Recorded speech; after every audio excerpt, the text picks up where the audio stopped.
कुछ मांग होती है तो मन्नत रख देते हैं। तो उसी तरह सेठ जी रख दिया कि 500 रुपये चढ़ाएंगे। अब जब नाव बच गई, बेरा निकल गया, आ गए बाहर। अब लोगों से पूछा तो हमको गुरु कहाँ मिलेंगे, असली गुरु कहाँ मिलेंगे पता करने के लिए चला। तो लोगों ने कहा अभी तो बहुत गुरु है, बस गुरु है, तो असली कौन है किनको पता है। तो ये झोला में 500 असर मिल गया एक जगह और 150 असर में एक जगह। वो भी बड़ा तेज था, सेठ जी की बुद्धि बड़ी तेज।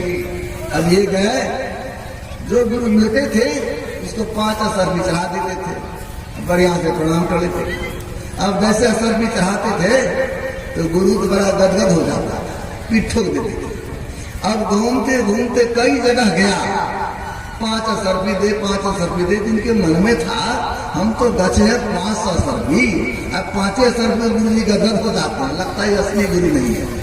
अब खोजते खोजते जब थक गए तब लोगों से पूछा जो और कहीं गुरु हैं बताइए। है उसको लोग कहता पागल है, वो गुफा में बंद रहता, बाहर नहीं निकलता, रूम में बंद रहता है। तो गए रूम से घुस के उनको प्रणाम किया। अब 5 असर भी उनको दिया। जैसे प्रणाम करने के लिए सिर झुकाया चरण पर तो गला पकड़ा जोर से।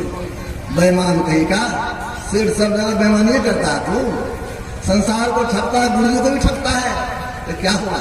तो गछा था 500 ना, ये 5 क्यों दे रहा था। अब जैसे गला पकड़ा तो कहते गुरु लाधो रे, गुरु लाधो रे, गुरु लाधो रे, गुरु पा गया, गुरु पा गया, हल्ला किया। तो गुरु कहते भाई हल्ला मत करो, हल्ला करे लोग जान जाएगा ना, बड़े लोग अपने को छिपा के रखते हैं। अरे हल्ला करे तेरा मुंह काला हो जाएगा। काजूर मुंह काला हो जाए मंजूर है, लेकिन लोग ठगे नहीं जाए, इसीलिए मैं हल्ला ही करूंगा। मुंह में तारीख लगाया और हल्ला करने लगा तो गुरु नाधो रे, गुरु नाधो रे।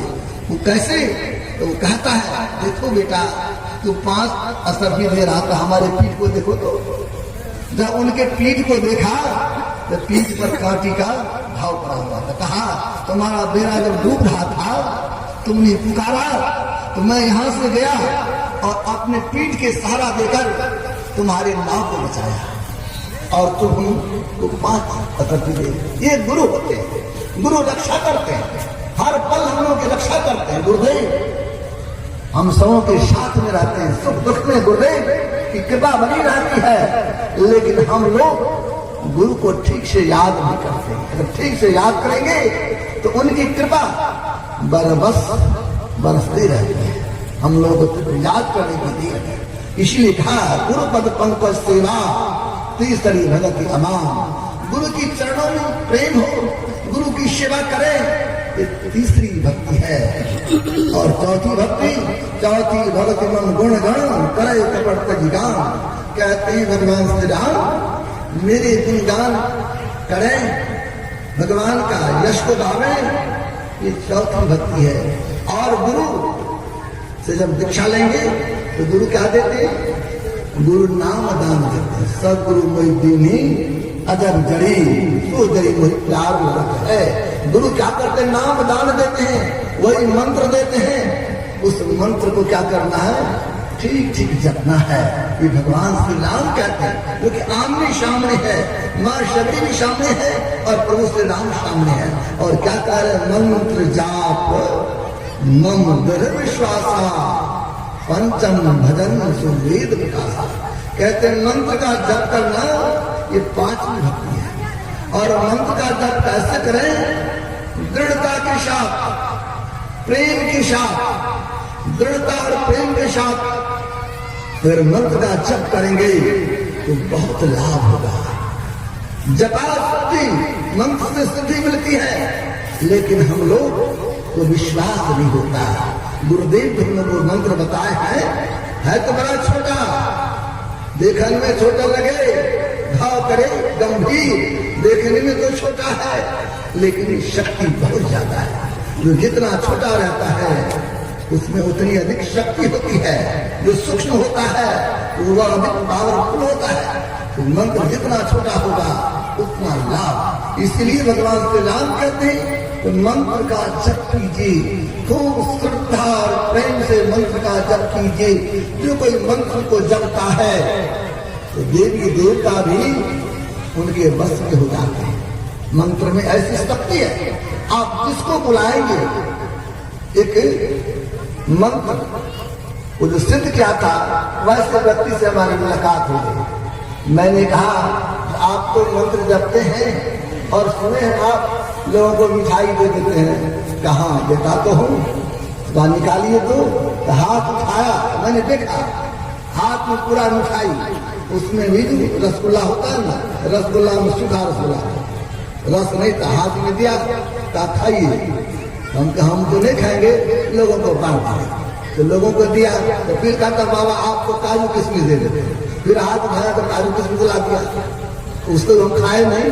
तो मैंने कहा कैसे हुआ? कहा मंत्र जो जब किए है ना, देवी माई को सिद्ध कर लिए, और जैसे मंत्र जपता हूँ, जो उसको आदेश करता हूँ वो हाजिर हो जाता है।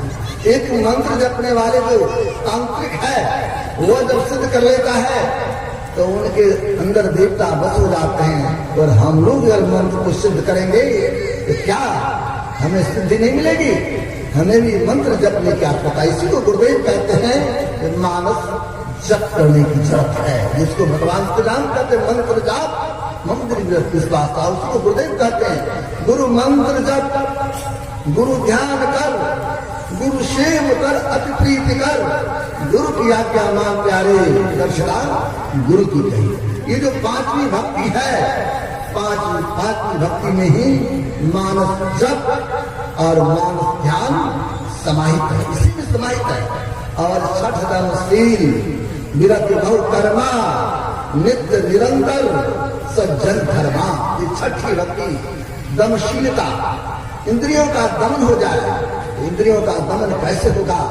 तो गुरुदेव कहा करते थे जहां से चेतन धार का प्रसार है इस इंद्रियों के घाटों में, वहीं समेट लीजिए, वहीं समेटने की जरूरत है। जब वहां समेट लेंगे तो आपको बड़ा लाभ होगा। लेकिन वहां समेटेंगे कैसे? कैसे सिमटा होगा? तो गुरुदेव सावन सुखमन दृष्टि आनत दाम चिन दम कही हीर डोल तन सुरक्षित करे, हीर डोल तन सुरक्षित करे, पुनः अवतार उठाइए। और उसी को संत कबीर साहब अच्छा कहते हैं गगन के ओट निशाना है, दाहिने सूर चंद्रमा बाएं, तिनके बीच छिपाना है, गगन की ओट निशाना है। कहते कहाँ लगाना है? गगन की ओर निशाना। कौन सा गगन? ऊपर वाला गगन नहीं भाई, ये नैनाकाश, अंतराकाश। यहाँ जो गुरु बताए देखने के लिए, वहाँ देखेंगे, वहीं ठिकाना है अपने आप को। और जब बाण चलता है तो बाहर में बाण चलता है तो भाव लगता है, लेकिन संत कबीर बाबा कहते हैं मारा बाण बिना तन ही तन बिन गया, लेकिन घाव नहीं है। लेकिन जिनको लग गया है तो उसको पता लगता है जो बाण लगा हुआ है। तो कहने का मतलब ये दृष्टि योग की साधना, जिसको हमारे गुरुदेव कहते बिंदु ध्यान, ये बिंदु ध्यान करने की आवश्यकता है। जब बिंदु ध्यान करेंगे तो दृश्य जगत का भी बिंदु है। जो बिंदु ध्यान करते हैं, जिनकी दृष्टि टिक जाती है, जिनको बिंदु की प्राप्ति हो जाती है, तब कहते हैं उनको भव सिंधु से मिलने की मौका प्राप्त हो जाता है। इसलिए छठ तपशील विरति बहु कर्म, बहुत सारे कर्मों को त्यागे। गुरुदेव के विविध भारती के कर्म जगत में जीवन भेद फंसाता है, तो विविध तरह के कर्मों को त्यागते हुए तब अपने आप को समेट लें। और अपने आप को समेटने के लिए ही हमारे संत कबीर बाबा कहते कहाँ समेटेंगे? अर्ध बीच लगन लगी है, छठ के रूप नहीं जात बखाना। ऊपर और नीचे पिंडर ब्रह्मांड के मध्य में लगन लगी हुई है, रास्ता बनी हुई है, वहीं से जाने क्या होता है, उसी में प्रवेश करने की जरूरत है। लेकिन उसके लिए क्या करना होगा? तो हमारे संत कबीर बाबा कहते हैं वहां अगर जाना चाहते हैं तो क्या कहे? कबीर सुनो भाई साधु, उलट आप में आप समाना। अपने आप को उलटने की बात है। उलटने का मतलब क्या हुआ? कि हमारे प्रति जो बहिर्मुखी है उसको अंतर्मुखी करे। अंतर पथ चालो, प्रभु को पालो, प्रभु गुरु नहीं विश्राम। अंतर के पथ पर चलेंगे और तब प्रभु को प्राप्त करेंगे। जिनको बिंदु मिल गया और वहीं पर सब भी मिलेगा। इसी को हमारे भगवान श्री राम सातम समोय जग देखा मोते अधिक संत कर लेखा। इस सातवीं भक्ति क्या है? क्षमता प्राप्त। ये क्षमता प्राप्त हो जाए तो ये नादानुसंधान की प्रक्रिया को करते हैं, अपने अंदर में शब्द साधना करते हैं, तो उनको क्या आदि नाम पारस है। मन है मैला लोभ सरस्वती कंचन भया छुटा बंधन हो। कहते हो आदि नाम जो है वो पारस सदृश है। जिस तरह पारस लोहा से छुआ जाता है तो सोना बन जाता है, उसी तरह वो आदि नाम जो है जैसे उसका स्पर्श हो जाएगा कि जीव जो है उसका स्पर्श होने से पीलवत बन जाता है। इसमें परिवर्तन होगा।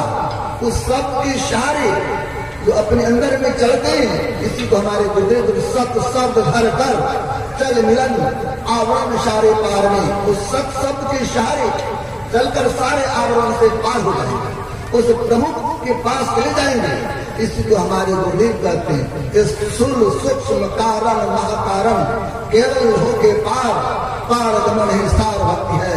यह लोहिया था हम सुन रहे थे सार भक्ति, यही सार भक्ति है। सारे आवरणों को पार कर जाए, और जो सारे आवरणों को पार कर जाते हैं तो उनका जीवन सफल हो जाता है। शबरी माई में तो 9 प्रकार की भक्ति, 7वीं भक्ति, 8वीं भक्ति और 9वीं भक्ति क्या है? तो गुरुदेव कहते थे तो उनका फल है 8म तथा लाभ संतोषा सपने नहीं देखिए और दोषा। 8वीं भक्ति क्या है? जो मिल जाए उसी में लाभ, उसी में संतोष। साईं इतना दीजिए जामे कुटुंब समाए, मैं भी भूखा ना रहूं साधु जो मिल गया परमात्मा की कृपा से जो प्राप्त है उसी को पाकर संतुष्ट हो जाए, ये भक्त का लक्षण है। ये भक्त का लक्षण है। इसलिए संत कबीर बाबा कहते हैं मन लागो यारो मेरो फकीरी में। जो सुख है राम भजन में सो सुख नाही अमीरी में। मन लागो यारो मेरो फकीरी में। कहते हैं जो मेरा मन कहाँ लग गया तो फकीरी में। जो राम भजन में जो सुख है वह सुख बाहर में नहीं, ये संतोष की बात है। जिनको संतोष हो जाता है तो संत कबीर साहब के शब्द में गुरुदेव प्रसंग सुनाया करते थे। संतोष कैसे होता है भक्त को? ये संत कबीर साहब चादर बेचने की जाता बराबर दुकान बाजार घाट में, लेकिन ये संत थे किसी भी वस्तु का कीमत एक रखते थे, एक दाम। एक बार गए किसी जगह चादर बेचने के लिए तो लोगों को कहा, लोगों ने पूछा हमारा चादर कितने दाम में दीजिएगा? तो कहा जब 5 रुपया में देंगे। तो लोगों ने कहा नहीं 2 रुपया में दीजिएगा। कोई कहा 3 रुपया में दीजिएगा। कहा नहीं हम 5 रुपया से कम में नहीं देंगे। इनकी चादर बिकी नहीं। बेचारे वो कट्ठर बांध के लौटा के ले जा रहे थे। रास्ते में चतुर व्यक्ति मिल गए। कबीर बाबा क्या बात है, बाजार से कट्ठर उठा के ला रहे, क्या करेंगे? कहते चादर बेचने के लिए, लेकिन चादर नहीं बिकी। क्या हुआ? तो मैंने चादर का दाम 5 रुपया सुनाया, लोग 3 रुपया कहता था, 2 रुपया कहता था, 4 रुपया कहता था, तो मैं चादर नहीं दिया। तो चतुर चालाक व्यक्ति कहता है तो 5 रुपया में चादर ठीक हमको दे दी, और 5 रुपया का चादर ले लिया व्यक्ति, और उस 5 रुपया के चादर का दाम 10 रुपया सुनाया लोगों को। तो कोई 8 रुपया में लेने को तैयार हो गया, तो कोई 7 रुपया में लेने को तैयार हो गया। तो 5 टका का चादर 7 टका में बिक गया। अब चतुर व्यक्ति क्या किया? पैसा सामने लौटाने लगा गिन के। कहा बाबा चादर तो 7 रुपया बिका, आप ले लीजिए। का नहीं, हम 5 रुपया लेंगे। तो 2 रुपया आपका है। कभी चाले हाथ को कान कोई पतिया है 5 टके के 2 कटा 7 टके हो जाए, लोग करते हैं। ये संतोष भक्त होते हैं, वे थोड़े में संतुष्ट हो जाते हैं। यही होना चाहिए भक्त का लक्षण है। और जो भक्त होते हैं दूसरे के दोष को नहीं देखते हैं, तो अपने दोष को देखते हैं। हमारे प्रतिपाद संत मत के वर्तमान आचार्य श्री क्या करते हैं? आप दूसरे के दोष को देखिएगा, उसके दोष का चिंतन कीजिएगा, तो हो सकता है वह दोष आपके अंदर आ जाए, बराबर चिंतन करते हैं तो आपके अंदर आ जाए। इसीलिए किसी के दोष का चिंतन न करें, उनके गुण का चिंतन करें, उसमें जो गुण होगा वो गुण आपके अंदर आ जाएगा। इसीलिए किसी का दोष नहीं देखना है, अपना दोष देखना है। जब अपने दोष देखेंगे तो हमारा सुधार होगा, लेकिन दूसरे का दोष देखेंगे तो हमारी सब कुछ बिगड़ जाएगी। आज घर में, परिवार में कलह क्यों होता है? कलह इसलिए होता है, घर परिवार में सब अपने अपने दोष को नहीं देखता है। सास है तो बहू के दोष को देखेगी, बहू है तो सास के दोष को देखेगी। क्या घर में मेल होगा, प्रेम होगा? होना चाहिए। सास को भी चाहिए। जब हम भी बहू थे, हमारा भी उम्र था, उस समय हम क्या चाहते? वो तो चाहते हो तो सास को चाहिए कि हम जब बहू थे तो हम क्या चाहते थे, हमारी क्या चाहना। और बहू को भी चाहिए कि हम अभी बहू हैं, लेकिन वो जो सास है अब बूढ़ी हो गई है, अब बूढ़ी हो गई है तो हमको चाहिए कि उनके प्रति हम थोड़ा नरम बन के रहें, तब न। लेकिन होता ही नहीं। सास अपने दोस्त को नहीं देखेंगे, बहू अपने दोस्त को नहीं देखेंगे, लेकिन जो भक्त होंगे, जो ध्यान भजन करेंगे, जो अपने अपने दोस्त को जब देखेंगे तब कहीं झगड़ा नहीं होगा, कहीं कलह नहीं होगा। इसलिए भक्त को चाहिए अपने अपने दोस्त को देखें, दूसरे के दोस्त को न देखें, तब बड़ा अच्छा होगा, बहुत अच्छा होगा।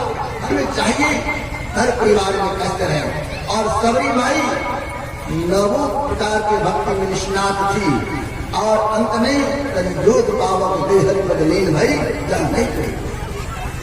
सबरी माई जोड़ागड़ी में बैठकर अपने शरीर को त्याग दी और उस लोक में चली गई।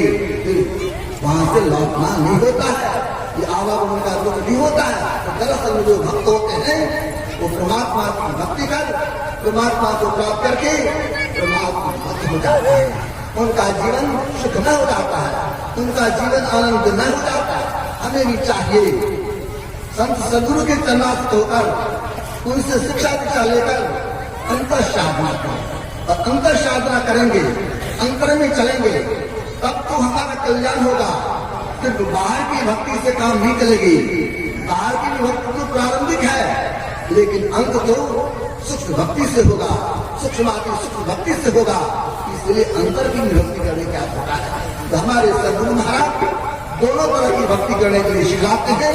इसलिए दोनों तरह की भक्ति करें, तब हमारा कल्याण होगा, हमारा जीवन सुखना होगा। हमें चाहिए घर परिवार में कैसे रहें, तो माता पिता की सेवा करें, सास ससुर की सेवा करें, बड़े बुजुर्ग की सेवा करें, आपस में प्रेम से रहें, आपस में मेल से रहें, तो बड़ा अच्छा होगा। और यहाँ पर जो सत्संग का कार्यक्रम रखा गया है, यहाँ के सज्जनों ने जो सत्संग का कार्यक्रम रखा, बड़ा उत्तम काम किया है, बहुत उत्तम काम किया, बड़ी मेहनत किया। इन लोगों का इसमें तन मन धन लगा है, और इस शुभ काम में जिनका तन मन धन लगता है, उन्हीं का तन मन धन सार्थक होता है। इन्होंने शुभ काम किया, जिसको हमारे गुरुदेव ज्ञानमय जग कहते थे। ये ज्ञानमय जग कर रहे हैं। इसमें जो जिस तरह को किया, चाहे तन से, मन से, धन से, वे सब धन्यवाद के पात्र हैं। सबों के लिए मैं गुरु महाराज से प्रार्थना करता हूँ, सबका कल्याण हो, सबका मन सत्संग और गुरु के चरणों में लगा रहे, जिससे सबका कल्याण हो। और आप लोग भी सत्संग सुनने के लिए आए हैं, आप लोगों के लिए मैं गुरु महाराज से प्रार्थना करता हूँ, आप लोगों का जीवन मंगलमय हो, मंगलमय हो, मंगलमय हो। और इन्हीं के साथ मैं अपने वाणी को विराम दे रहा हूँ। श्री सद्गुरु महाराज की जय। श्री सद्गुरु महाराज की जय। आप सभी शांति बनाए रखें, कोलाहल न मचाएं, बहुत नहीं थोड़ी रहे। इतना समय जब बैठ के बिता ही दिए, तो आरती गान पर रह करके साथ में आरती गान करके ही जाएंगे। उसके पहले एक सोहर गाएंगे, ये सियाराम बाबा जो मथुरा से आए हुए हैं, उनके मुख से सोहर गान सुन। श्री सद्गुरु महाराज की जय। मैं को परिवार हेलो, मैं को हम लोग बहुत अच्छे गंभीर विचार को सुने बाबा के माध्यम से, इनको अपने जीवन में उतार कष्ट करेंगे। जाता है जीवन पर्यंत लोग युद्ध होते हैं। दुर्योधन को वह वाणी का था, सालते रहा, उसी का परिणाम हुआ तो युवा खेला गया। युवा में द्रौपदी को दांव पर लगाया गया और द्रौपदी को जब समाज में दिखाया गया था तो क्या कहते थे दुर्योधन यही कहा था, कोई बात नहीं भाभी, कोई बात नहीं, कोई बात नहीं। यहाँ तो सब अंधों का ही संतान है, अंधों का संतान तो अंधा ही होता है, देखेगा तो नहीं। जब वो अंधे हैं तो उनके सामने बस ये कि बस बोली थी वहां पर और उसका परिणाम यहाँ हो गया। सभा के बीच में वो घसीटा गया, चीर हरण करने का प्रयास किया गया। हाँ, उनका भी कर्म था। तो कर्म क्या था? जब शिशुपाल का वध कर रहे थे भगवान के कसम, तो एक उंगली उनकी थोड़ा सा घायल हो गया था, कट गई थी, रक्त स्राव हो रहा था, सब गया दौड़ करके पट्टी महला लाने की, लेकिन द्रौपदी को डर रहा। अब दौड़ती जाती है, कपड़ा खुद के बाहर नहीं जाती है, कीमती वस्त्र है, लेकिन आंचल पार करके सब लाइए भैया और उंगली में बांध, जैसे उंगली में बांधती है तो भगवान देखो बहना, तुमने मुझे साड़ी दी है, मैं साड़ी से तुम्हारा आनंद करूंगा। 4 उंगली साड़ी दी तो शुभ काम हुआ, और वहां पर कठोर वाणी का प्रयोग कर दिया तो उनका दंड को भोगना पड़ा, और 4 उंगली साड़ी दान की तो उसका परिणाम ये हुआ, सभा के बीच में दुशासन साड़ी खींच रहा था, लेकिन भगवान वस्त्रा पार बन के तैयार हो गए और द्रौपदी को साड़ी न मांग रहे थे, हमारे लाज को रखे तो भगवान क्या किए, साड़ी के रूप में आया। दुशासन खींचते थक गया, लेकिन साड़ी किसका परिणाम है? ये कर्म का परिणाम है। थोड़ा सा हम लोग से चुप हो जाएगा तो उसका भी परिणाम होना पड़ेगा, और हमसे अगर शुभ कर्म होगा तो उसका भी सुख हम लोग देगा। लेकिन संतों ने कहा ये शुभ और अशुभ दोनों कर्म है, दरअसल ये दोनों बंधन ही है। आप अशुभ कर्म बनता है, पाप बनता है तो हो सकता है मत शरीर के अलावे दूसरे शरीर में जाना पड़ेगा और सब दुख भोगना पड़ेगा। कहीं हमसे शुभ कर्म हो गया तो हो सकता है, फिर अधिक दान की, अधिक पुण्य की, फिर मनुष्य शरीर में आए तो उस कर्म को भोगने के लिए मनुष्य शरीर माना पड़ेगा। तो संतों ने कहा जिस तरह जंजीर होता है सोने का, एक होता है लोहा, गले में लोग चैन लगाते हैं, चैन करते हैं, जंजीरें नहीं है, चैन में जंजीर है, लेकिन बड़ा लोग सोना का जंजीर है, लेकिन कोई व्यक्ति हो उसको सोने के कड़ी में खंभे से बांध दीजिए, एक जगह दूसरे को लोहा के जंजीर में खंभे से बांध दीजिए, क्या होगा? सोना का जंजीर वाला 5 दिन तक भूखा रहे तो दुख नहीं होगा, सोने के जंजीर को भी दुख होगा, बंधे हुए व्यक्ति को भी, और लोहा वाले को भी दुख होगा, तो दुख तो दोनों को होगा। तो शुभ और अशुभ किसी तरह का कर्म करेंगे तो दोनों का फल भोगने के लिए शरीर में आना पड़ेगा, संसार में आना पड़ेगा। संतों ने कहा ये किया हुआ कर्म है, इसके फल से बचना चाहते हैं तो क्या करना होगा? हमारे ईश्वर ने कहा यदि विशाल पापम विद्य ध्यान हो गए नानी कहते हैं ये जो पाप का ढेर हो, लेकिन वो ध्यान योग से समाप्त हो जाता है। किस तरह अगर सूखी घास की ढेर हो और उस पर सिर्फ आपकी चिंगारी दे दीजिए, उसी तरह ध्यान योग से कर्म के फल से बच सकने का मतलब क्या होगा? कर्म का फल आएगा, लेकिन जो ध्यान करेंगे, हमारे गुरुदेव कहा करते थे जिस तरह किसी का ऑपरेशन होता है, शरीर पर ऑपरेशन करने वाले डॉक्टर हथियार चलाते हैं, कैंची चलाते हैं, लेकिन जिसके शरीर पर कैंची चलता है, कैंची चलने का दुख उसको नहीं होता। क्यों?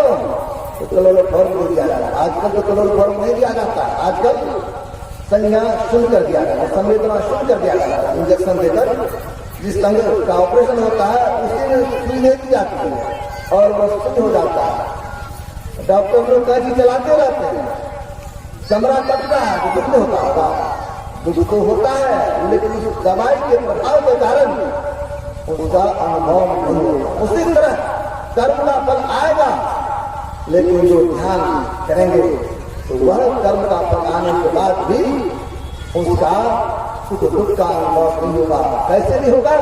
तो संतों ने कहा ये कर्म जो होता है, आंख से नीचे के भाग को पिंड कहते हैं। सारी इंद्रियां आंख से नीचे है, जो कर्म बनता आंख से नीचे बनता है, इसको कर्म क्षेत्र कहा गया है। और आप कर्म के फल से बचना चाहते हैं तो पिंड से ब्रह्मांड में चलिए। हमारे गुरुदेव कहते थे विविध भाग के कर्म जगत में जीवन भेद ये जो विभिन्न तरह का कर्म है यही संसार में लाता है। इसीलिए इसे बचना चाहते गुरु महाराज बड़ा सुंदर उदाहरण देते थे। अगर कोई भारत में रहता है तो भारत के नियम का पालन करना पड़ेगा, और अगर यहाँ से नेपाल चला जाएगा तो वहां पर भारत का नियम नहीं लागू होगा और नेपाल का नियम होगा। उसी तरह जब तक इंद्रियों के घाटों में बरतते रहेंगे तब तक कर्म का फल आएगा शरीर पर। और जब हम अपने आप को समेट कर क्रिया विशेष के द्वारा पिंड से ब्रह्मांड में चले जाएंगे तो कर्म का फल तो आएगा, लेकिन उसका सुख दुख का अनुभव नहीं होगा। शरीर पर तो आएगा, लेकिन उसका सुख दुख का अनुभव नहीं होगा।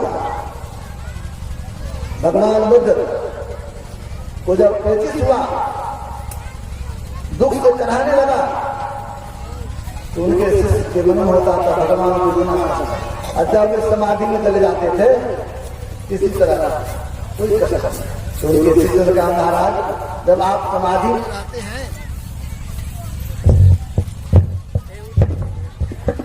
जब आप समाधि में रहते हैं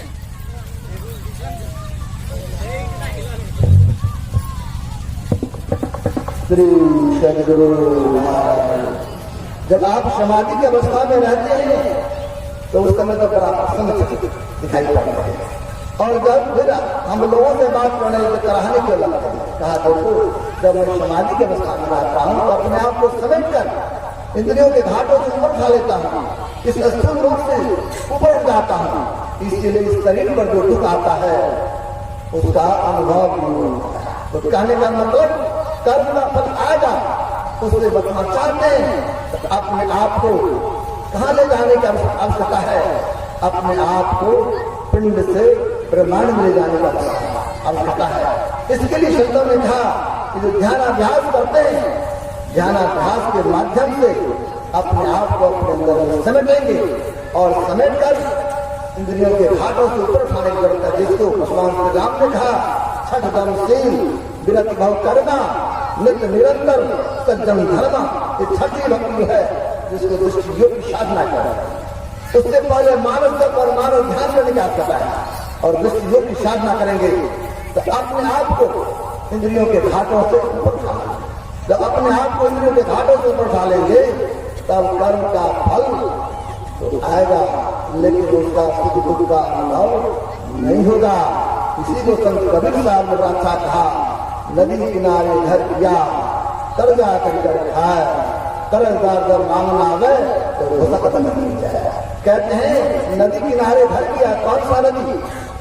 ये बाहर का नदी नहीं है, ये अपने अंदर में, जिसको हमारे गुरुदेव कहते जन्म जन्म संगम पर संध्या करो भाई, अपने अंदर में चले। और ये जो गंगा जमुना सरस्वती है उसके मध्य में जाने की आवश्यकता है, जिसको हमारे संतों ने इंगला पिंगला और सुषमना कहा, उसमें प्रवेश करने की जरूरत है।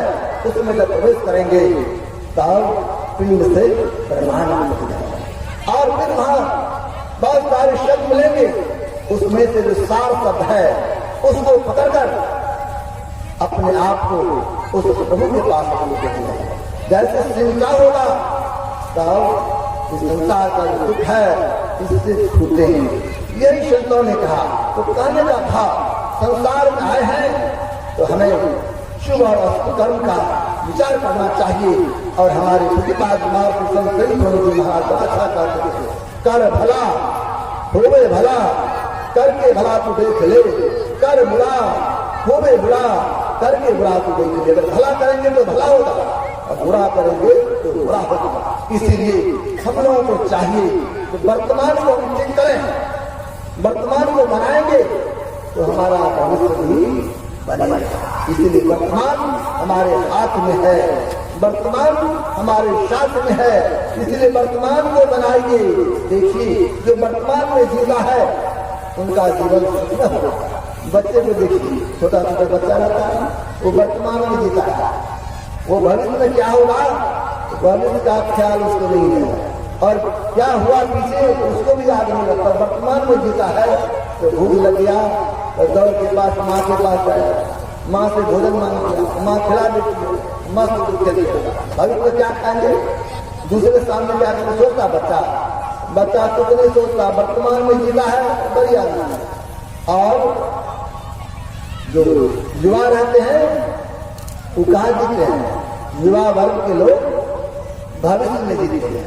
वो भविष्य का सपना देखते रहता है, हमारा भविष्य का जीवन कैसे होगा, भविष्य हमारे बाल बच्चे कैसे होंगे, हमारी पत्नी कैसे होगी, भविष्य का कल्पना करते रहता है। तो भविष्य का कल्पना करता है। और बूढ़ा व्यक्ति वृद्ध लोग हैं कहाँ जीते हैं, वृद्ध लोग अतीत में जो व्यतीत हो, अतीत में जितना जो व्यतीत हो जाए, बूढ़े लोग होंगे एक जगह बैठेंगे ना तो कहेंगे मैं जो था इतना काम करता था, मैं जो था अकेले इतना सारे काम वो कर लेता था, मतलब पीछे की बात को सोचेगा।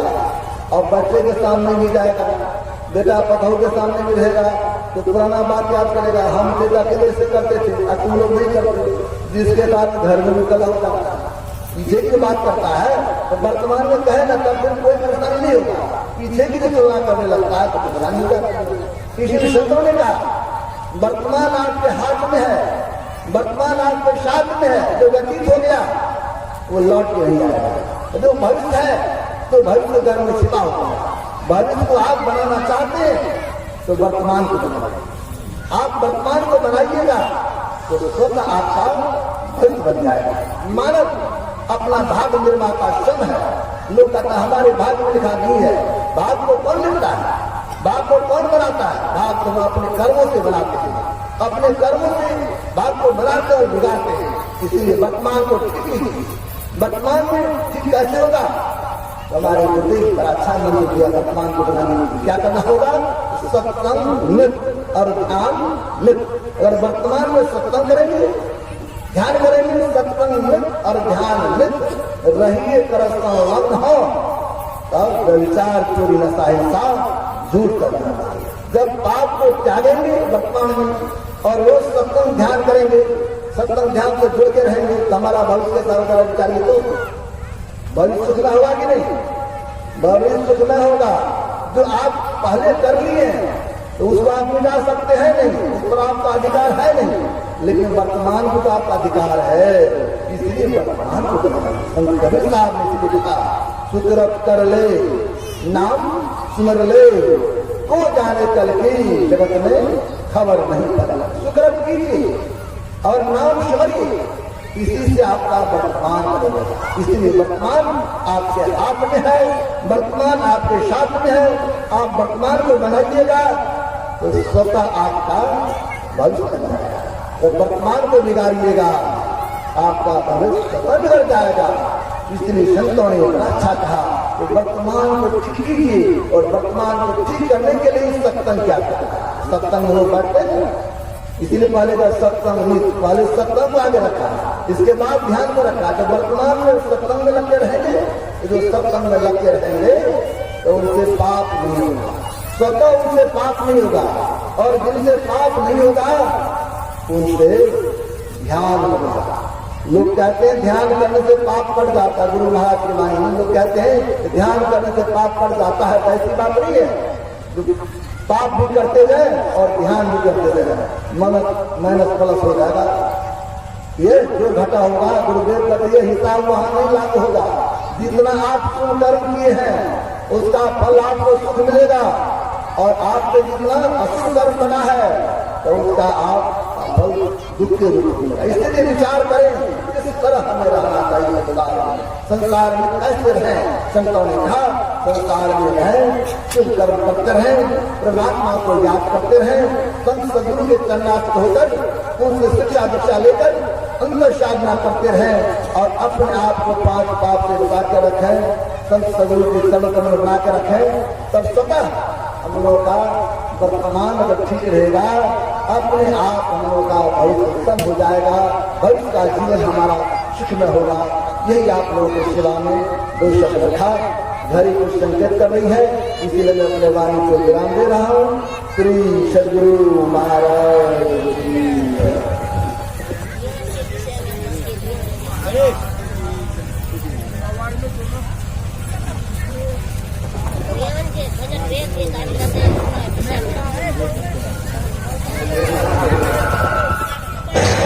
श्री सदगुरु महाराज